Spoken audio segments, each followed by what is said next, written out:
to some disorder to correct. If his eyes were not upon the sails, they were upon the ropes and spars. If not upon those, they rested on the decking. It was just as he had warned. The crew was prone to laxness. But since he had the responsibility of the ship, not they, he was forced with constant surveillance and commands to bring discipline to their work. Things I never would have thought important he would find at grievous fault. From tarnish upon a rail to limp sails and ragging spars, whether it was rigging to be overhauled or new tar to be applied, blocks, tackles, shrouds, each and all were forever in want of repair.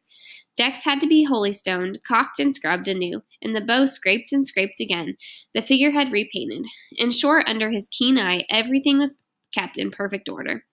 For this all hands would be called, sometimes more than twice a watch.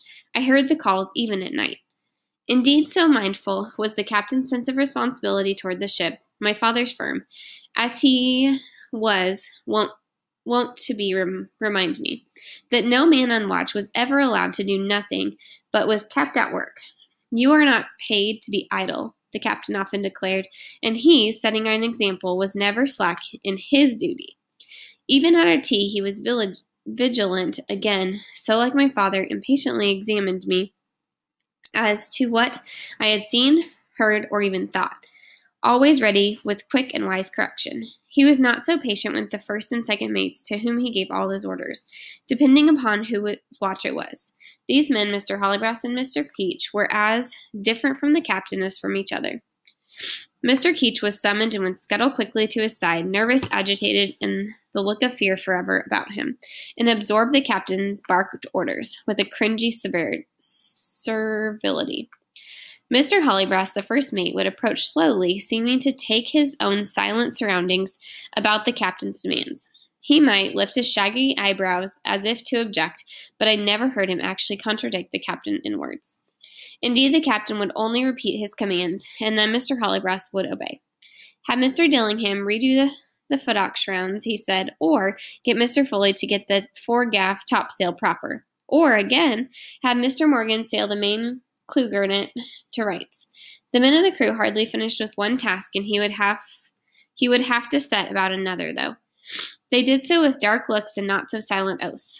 The captain, gentleman that he was, appeared to take no notice, but more than once I watched him call upon Mr. Hollybrass, or less often Mr. Keach, to punish a man for some slackness or slowness I could not detect. If provoked sufficiently, the captain might resort to a push or a slap with his own open hand. And much to my surprise, I saw him strike Mr. Morgan, a short, stocky, squinty-eyed monkey of a man, with a belaying pin, one of the heavy wood dowels used to secure a rigging rope to a pin rail. In dismay, I averted my eyes. The fellow was tardy about a reefing sail, and the captain said, and went to catalogue further likely threats. Confinement in the brig, salary dockings, no meals, lashings, duckings in the cold sea, or even knee-hauling, which, as I learned, meant pulling a man from one side of the ship to the other, under water. Miss Doyle, he might say when we took our daily tea, you see them for yourself. Are they not the dirtiest, laziest dogs? Yes, sir, I'd reply softly, though I felt increasingly uncomfortable because I could sense resentment growing among the crew. And was ever a Christian more provoked than I? No, sir. Now, he would always ask, what have you observed? Dutifully, I would report everything I had seen and heard, the dodges from work, the clenches of fists, the muttering oaths of defiance, and I had tried hard not to hear. When I'd done, he always said the same. Before we hove home, Miss Doyle, I shall break them to my will, each and every one. One afternoon the wind ceased, and for days after the sea calmed. It was like nothing I'd ever seen. Not only did the breeze vanish and the heat rise, but the sea lay like something dead. The air became thick, positively wringing wet, searing in the lungs. Fleas and roaches seemed to crawl out from every timber. The ship, festering in her own malodorous breath, moaned and groaned. What kind of figurative language is that? Think about that. 5 times during those days, Captain Jaggery ordered the jolly boats to be lowered. With Mr. Hollybrass in command of one, Mr. Keach was the other. They towered the Seahawk in search of wind. It was useless. No wind to be found.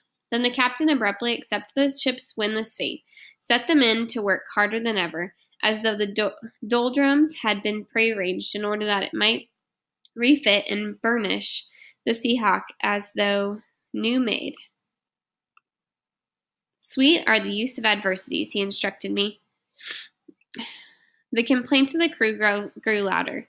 The oaths became, by perceptible degrees, darker yet. And when I reported all this to the captain, he frowned and shook his head. No one ranks for creative genius like a sailor shirking work. The crew is tired, I murmured, trying to suggest in a hesitant, vague way that even I could see that the men were fatigued and in need of rest. Miss Doyle, he said with a sudden hard laugh, even while urging a second sweet biscuit upon me, you have my word. They shall wake up and when we run into a storm. How right he was, but the storm was, at first, man-made.